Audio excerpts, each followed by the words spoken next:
What's been the response when you go around to talk to people and you tell them that you're now running for council chair?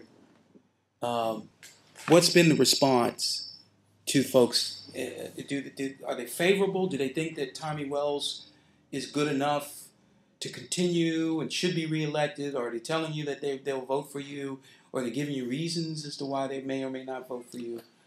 Well, listen, when I go around and talk to folks, they are very favorable to my candidacy and believe that, the current representation may not be as good as they would like for it to be. Certainly the concentration and the attention on the issues that I'm talking about have not been there, but rather they've been in areas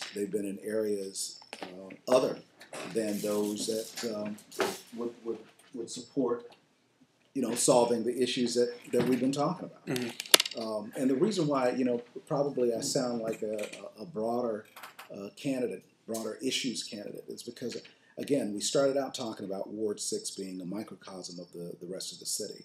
Many of these issues don't start in our ward and don't end in our ward. And we've got to be thinking about us as part of the whole. We are part of a larger community. The district is not that large. It doesn't encompass a whole,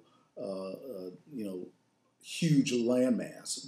But we've got to somehow begin to connect these communities, because I'm telling you that the issues that I had shortly after my computer was stolen was issues of juvenile crime in our community, juvenile incidents, I should say, where, again, we had a youth who, for whatever reason, decided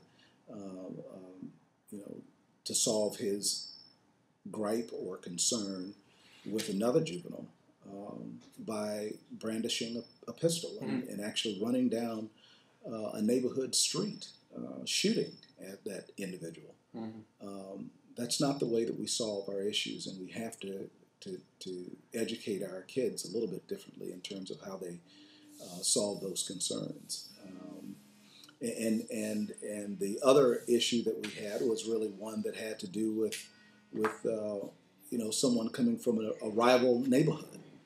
So to the extent that we can begin to bring these kids together in productive, structured, and controlled, safe ways, through recreational activities, through educational programs, through out-of-school kinds of interactions, the better we'll have folks begin to interact with one another in a way that's much more positive. Okay.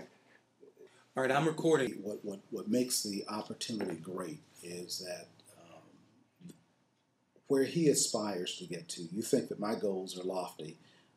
His are beyond mine in terms of creating a livable, walkable community. I think that that's great, aspirational. We all ought to strive to be there, and who wouldn't want it, kind of thing.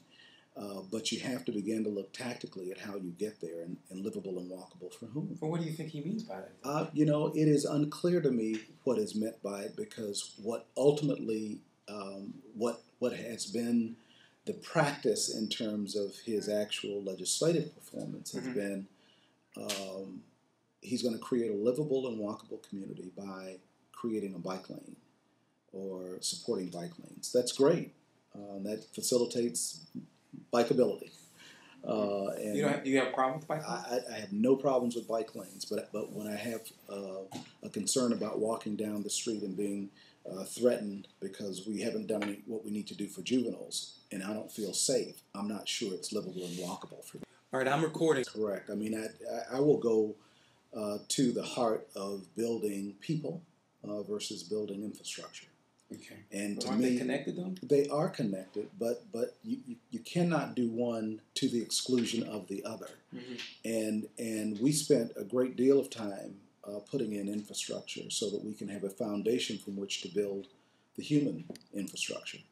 And I want us to now concentrate on giving people the means and the wherewithal to actually live in the city that we have rebuilt. And that's the problem that we're facing right now. And I think that the most difficult challenge that we're going to have in terms of all of these different factions and people getting along with all these different backgrounds and ideologies, they're not having connection points, and the infrastructure doesn't connect them. And so what will connect them ultimately is by raising the standard of living and bringing those who have least along with those who have more, and giving them an opportunity to interact with one another. Well, all right, I'm recording. It's about creating some new paradigm. This isn't, we don't have to go out and reinvent the wheel in order to get people to work together. We just have the will to extend our hand and recognize that not everybody is going to be where we are. And so we have to meet them where they are in order to uplift them and move them forward. It is not enough to say, go get a job, if we're not going to go out and help train you in the basics in order to get that job. If we're not going to give you a quality school system in order to ensure that you graduate and have employable skills to get a job. Those things just don't happen on their own. And we don't have to create anything anew in order for that to occur. It's about the will, and it's about the focus, and it's about the vision to recognize that we are only as strong as the weakest link among us, and to begin to work on those weak links in order to lift everybody to the same level. Okay, now how are you going to do that, though? I mean, if you only have 24 hours in a day like everyone else, and you got to sleep, and you got a family, you got a very nice, looks like a good-looking son there. I assume he's athletic as well. It really does a lot of things. It's like his dad. He does a lot of different things. How do you have time to keep your family happy? You've got a beautiful home. You live in a nice neighborhood. How do you have time to watch out for everyone else and apply these principles comfortably? What kind of staff is it going to take? What kind of resources is it going to take? Is it going to take more than what the incumbent has right now to do this? Or are you going to need another center, an employment center? What are you going to ask the government for if you were in a position right now? Well, again, as my slogan says, united for a stronger D.C., it requires all of us to be engaged in this. It's not just a Kelvin Robinson trying to work at this by himself. It's a question of focus, and it's a question of vision. We don't have a collective vision currently. We don't have it for the ward. We don't have it for the city. Okay, so there's a problem with the city now. Let's get back. Let's get into that area. We've got a mayoral race coming up at the same time. Does it make a difference to you whether Mr. Fenty is reelected or Mr. Gray is mayor? Do you align yourself with either of those candidates? No, I mean, I have my own race, obviously, and concerned about this ward.